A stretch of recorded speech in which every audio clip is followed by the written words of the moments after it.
Hi, class. Welcome back. Let's finish up chapter 2. I'm sure you guys are all excited to take a chapter 2 test here very shortly.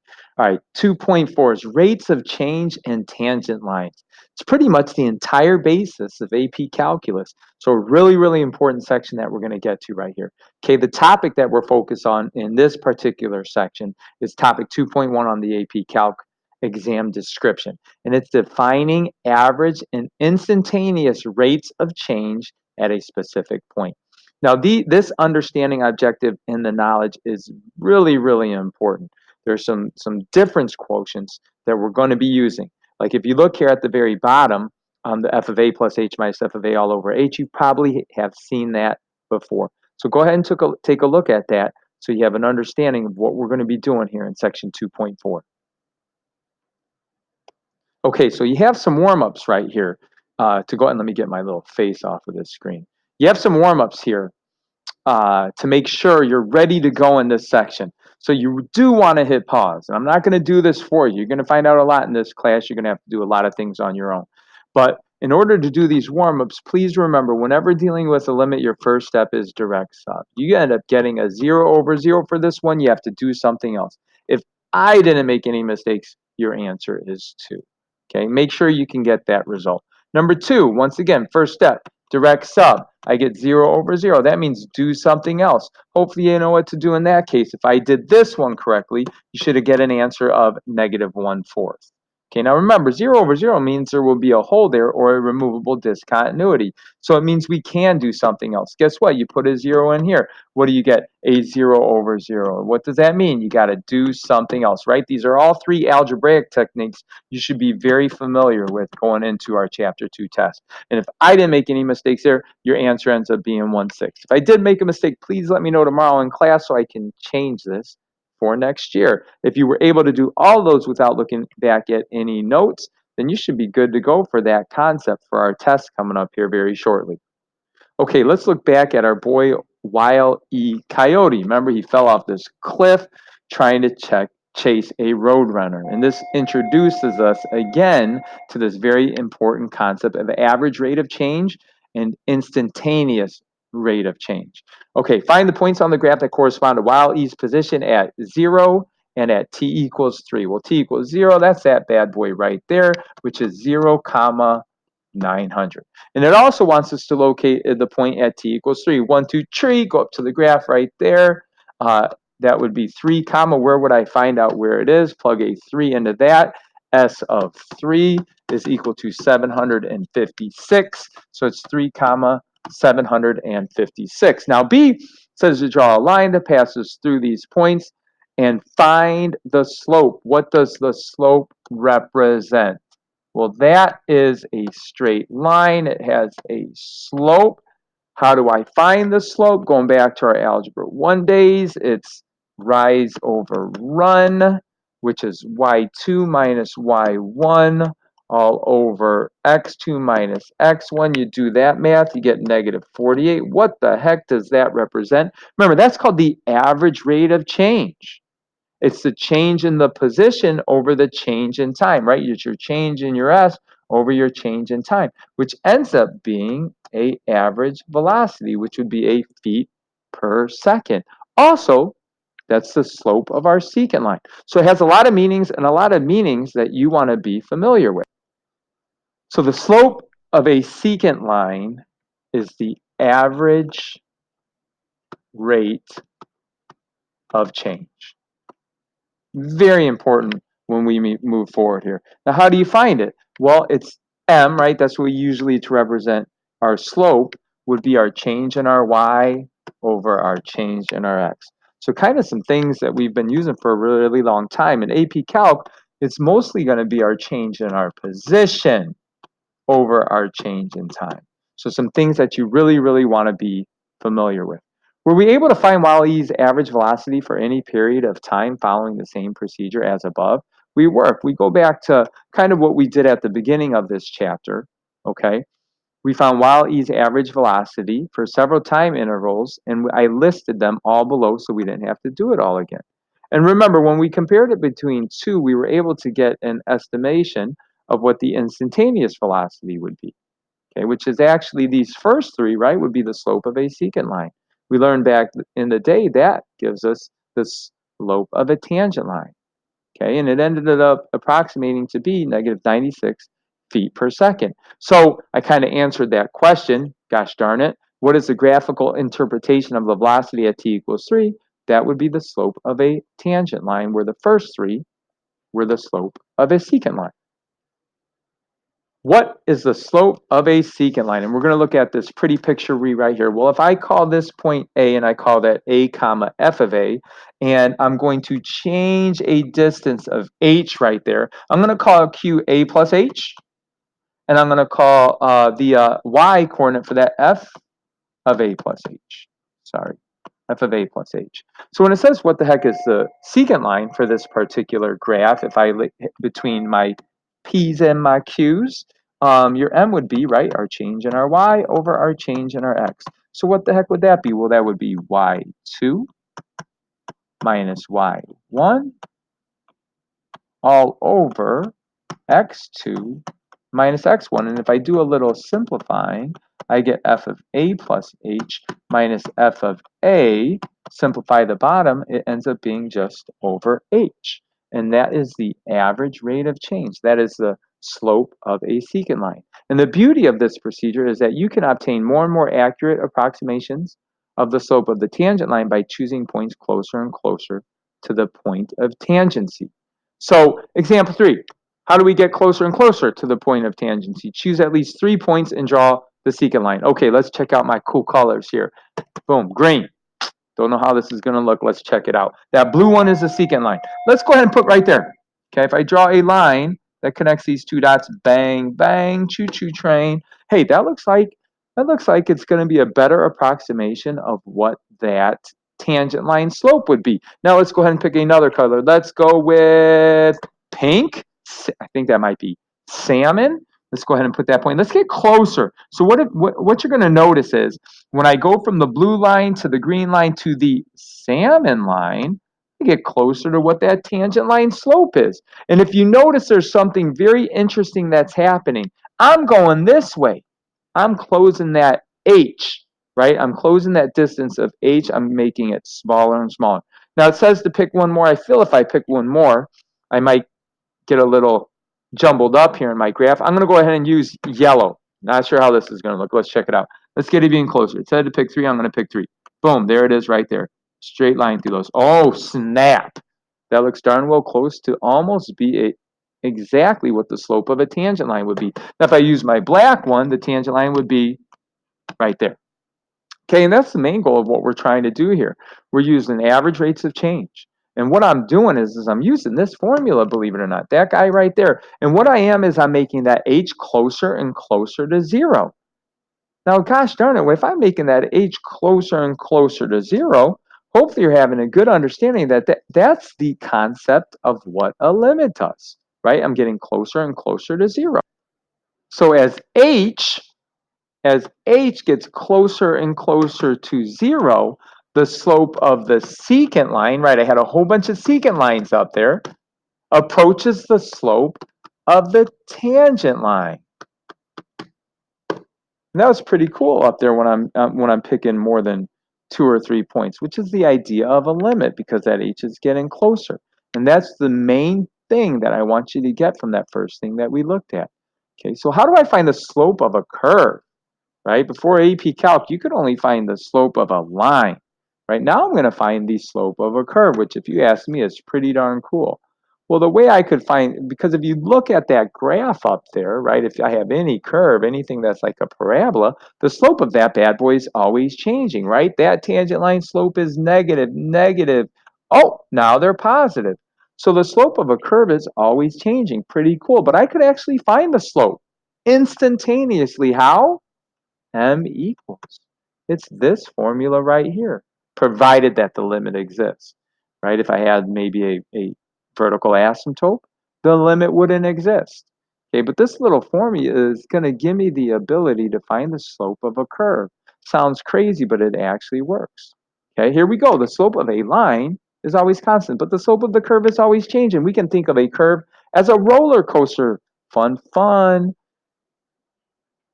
if magically the track disappeared, we would go flying off in any direction. I don't know about you, but one of my fears is on a roller coaster and something happening, right? But if my roller coaster stopped right there, I'd be flying out on that straight line. Okay, hopefully into a big pool. Okay, and that direction that you would fly would be the slope of the curve at that specific point. Okay, here we go. Our goals of this lesson: find the average rate of change. 2, find the instantaneous rate of change. 3, find a generic rule for the slope of a tangent line at any point on a given curve, which is the instantaneous rate of change. Writing equations of tangent lines and normal lines. And able to have a good foundation of what we're about to do, you have to be 100% okay with example 4. What is f of a? F of a for part A would be 1 over a plus 1. Okay, what the heck is f of a plus h? Some students struggle with this, so make sure this is okay. Most important part of this last part of this section of chapter 2. Well, that would be equal to 1 over a plus h plus 1. Make sure that's okay. If it is not, I'm going to see you tomorrow morning. Here we go. F of a. What's f of a for part B? Well, that would just be a squared minus 4a. What about f of a plus h? Well, that would simply be, plug a plus h in there for x. It'd be a plus h squared. Do some fun little FOIL method with that bad boy, and then distribute a 4 into the second half. If that's not okay, please come in for help. Okay, what about our last one, part C, f of a? What's f of a? F of a would be equal to the square root of 4 times a plus 1. Well, then what's f of a plus h? Well, that'd be the square root of 4 times a plus h plus 1.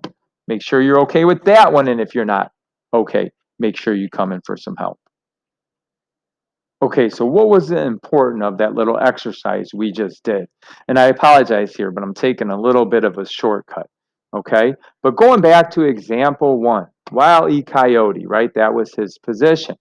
And mathematically now, we're going to find the slope of the curve at x equals 3. Well, if I'm just finding it a slope of a curve at a specific point, I want you guys to start realizing that that's the slope of the tangent line. Okay, now in order to do this, I did all the work earlier. Unfortunately, it didn't come up the best, but there you go. There's a lot of work you have to do, right? How do I find the slope of the curve at x equals 3? Well, we go and we do this guy right here, okay, which is that's the slope of a tangent line. Now, there's a lot of math you have to do here, right? We just went through what's f of a plus h? Well, f of a plus h is negative 16 a plus h squared plus 900. Okay, if I FOIL that all out, do some work, I get that. Okay, go ahead and make sure you're copying this down. Or better yet, try it on your own. Come back and see if we get the same answer, okay? F of a, just that guy, and you're going to subtract it. So a big mistake students make here is they forget to distribute. Okay, and we get that. All right, now remember, shame on me. First step in every single one of these is the direct sub, and you always get 0 over 0. Right? We're going to get 0 over 0 until we start crossing some stuff out. Now, if you simplify correctly, you're going to notice a bunch of stuff crosses out in the numerator. Okay? Even after you cross all of that stuff out, you get that result. And if I plug in a 0, I still get 0 over 0. Not until I get rid of that 0 that's in the bottom by crossing out that h with that h, which I use factoring, right? Am I able to get rid of this? And the only thing we forgot to do here is after this step, I should write the limit as h approaches 0 of negative 32a minus 16h. Now you plug in the 0 and you get this result right here. Now that is, I don't know if you're understanding the importance of that result, but if you go back to that initial graph we looked at, which was kind of like that, that gives me the slope of the tangent line anywhere on that curve. Now, what if I say to find the slope at x equals 3? And that was our main goal of this problem, remember. 1, 2, 3.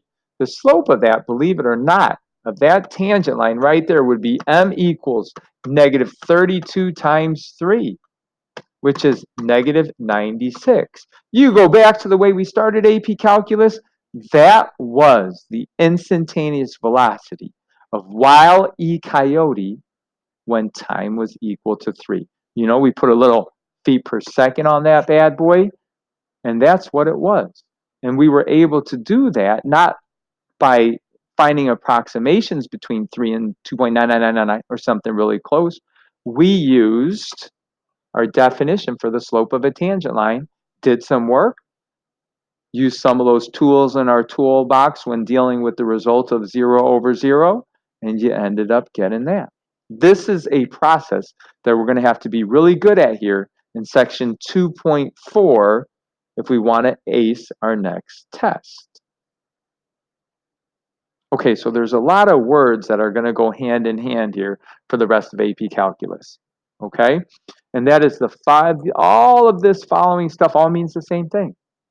Okay, what's the slope of y equals f of x at x equals a? The slope of a tangent line to y equals f of x at x equals a. Instantaneous rate of change. This formula. All of these things mean the same exact thing. Okay, so if we're looking at something like example 6. Example 6 says draw a graph of the function. Hopefully we understand what square root graph looks like, right? You can't have any negatives on there, but that's my square root graph right there. Okay, and we want the tangent line at x equals 9. Let's say that's x equals 9. Boom. That's my tangent line. Okay, how does the slope of this tangent line compare to our answer in warm-up 3? Okay, you can go back to 3 and you see we got an answer of 1/6 if you did that correctly. Okay, now how can I find the slope of this guy? Well, guess what? It's a tangent line. What do I do when it's a tangent line? We do the limit. The limit as h approaches 0 of f of a plus h minus f of a all over h. Now, how do we do this? Well, I need to know what f of a plus h is. Well, f of a plus h is, wherever I see an x, I'm going to put in a plus h, right? Wherever I see an x for f of a, I'm going to put in an a. And then that's going to be all over h. Now, if I plug in a 0 right now, guess what? I get 0 over 0, which means I have to do something else. Hopefully, we have an understanding that, hey, the something else I need to do in this particular problem is I have to do conjugates. Okay, so square root of a plus h minus the square root of a all over h. That gives me 0 over 0. Let's do a little something else, which would be conjugates. Why are conjugates helpful? Well, remember, I'm supposed to technically do the FOIL method upstairs, but since they're conjugates, I just have to multiply the 2 first guys and the 2 last guys.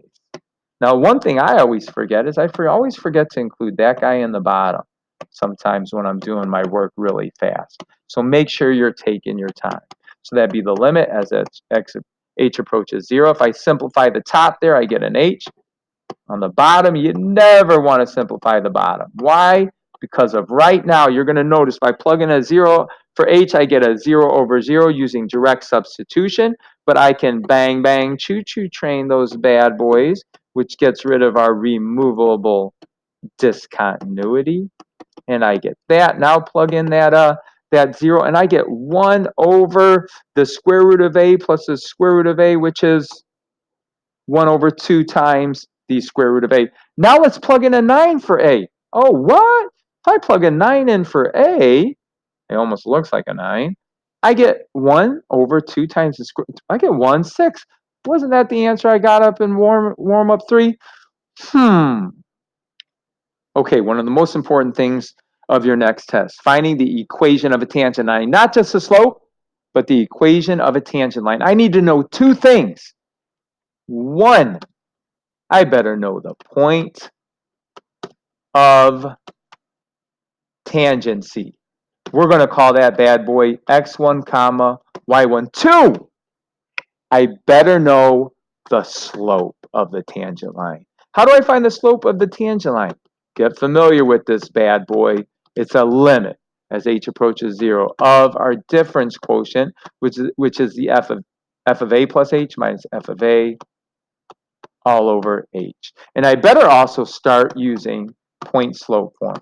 Why point slope form? Oh, such a time saver on the AP test, which is y minus y1 equals m times the quantity x minus x1, where x1 and y1 are the point of tangency, and m is the slope of the tangent line. Now, a slope might not exist because the limit doesn't exist. You could have a discontinuity, non-removable discontinuity. You could have a vertical asymptote. It could be an oscillating function, or because the tangent line has a vertical slope. But we will cover these scenarios in another lesson. Now, a term that might be new to us is the term of a normal line, right? We call tangent line, we call normal line. The normal line to a curve at a point is the line perpendicular to the tangent line. Remember, there's two words you always want to remember for the word perpendicular when dealing with slopes, and that is opposite reciprocal. Opposite reciprocal, right? Remember that for going forward, okay? Because I think you're going to enjoy this tangent line, normal line business. Here we go. Last example here for chapter 2. Hopefully you thought the videos were okay. I would love some constructive criticism here going forward, so don't be scared. All right, let me know if I need to make some adjustments with videos going forward. All right, find the slope of the curve at x equals a. How do I do that? Well, the slope of a curve, only way I can find the slope of the curve means it's asking me to find the slope of the tangent line. Only way I can find the slope of the tangent line is I use that definition, which is m is equal to, or the slope of the curve, slope of the tangent line is equal to the limit as h approaches 0 of f of a. They're telling me to use a instead of x, h minus f of a all over h. Ooh, and I'm going to do this for this particular function. Okay, 1 over x, that has a domain of all real numbers except when x is equal to 0. All right, let's go ahead and do our limit. Well, I need to know what f of a plus h is. So that means I'm just going to plug in an a plus h in for x. F of a means I'm going to plug in a for x, and I'm going to divide that by h. Whew, if I plug in a 0 right now, direct substitution, 0 over 0, do something else. Well, this is a complex fraction, right? In complex fractions, I'm going to use LCDs. I have 3 mini fractions, 1, 2, and h over 1 would be 3. The LCD of all of those would be a times a plus h. So remember, the way we simplify this is we multiply each one of these 3, 1, 2, and 3, by that LCD. If I multiply that LCD by the first one, I'm left with a 1 times a. If I multiply that LCD by the second one, I'm left with a 1 times an a plus h. And if I multiply that on the bottom, I'm left with, ooh, nothing cancels out. So an h, an a, and an a plus h. Plug in a 0 now, 0 over 0. Okay, so that means we have to do a little something else. And I could do a little simplification in the numerator. Those a's cancel out. Ooh, I better make sure I remember to distribute that. That's a big mistake made in these problems. If I plug in a 0 now, I get 0 over 0. Do something else. Oh, snap. Bang, bang. Choo-choo train, right? Crossing out those h's eliminates that removable discontinuity, and I get negative 1 over a times a plus h. Okay, plug in a 0 for that, and I get my answer. Now I can drop the word limit because I'm actually doing the substitution, and I get negative 1 over a squared. Whew! So that means m is equal to negative 1 over a squared. So that is the slope, and the cool thing about this guy, that is the slope of the tangent line anywhere on that curve. And if you remember, that curve looks like this. It's pretty awesome. But that can give me the slope anywhere. And we're going to actually ask that question here as we get to questions B, C, and D. Okay, so B says, find the slope of the curve at x equals 2. I'm going to draw that graph again right here just so I have it. And remember, this is for f of x is equal to 1 over x. M, which is the slope of the tangent line anywhere, is negative 1 over a squared.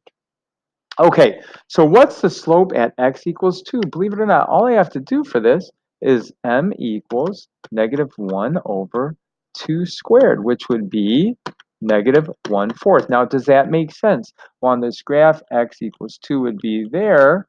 That tangent line would be a negative slope. Okay, now it says write the equation of the line. Well, if you go back, remember, in order to find the equation of the line at x equals 2, I need two things. So always write out the two things first. I need the point of tangency, which would be 2 comma. Well, how do I get the y value? Well, since it's on the original graph, we always use the original function. So it'd be 2 comma 1/2. And then I also need the slope.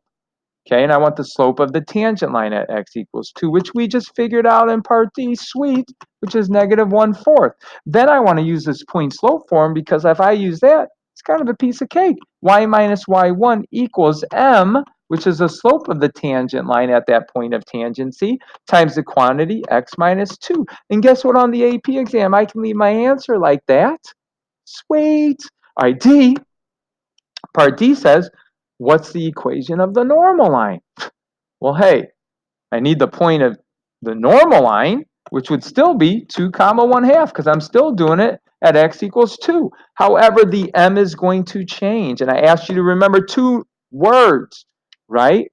How do I find the slope of the normal line? Well, it's just opposite reciprocal of the tangent line. Why? Because they're perpendicular. So opposite of a negative is a positive, and the reciprocal of 1/4 is 4/1 or 4. So to do this one, guess what? Y minus y1 equals m, which is 4 for the normal line, times the quantity x minus 2. Boom. And guess what, class?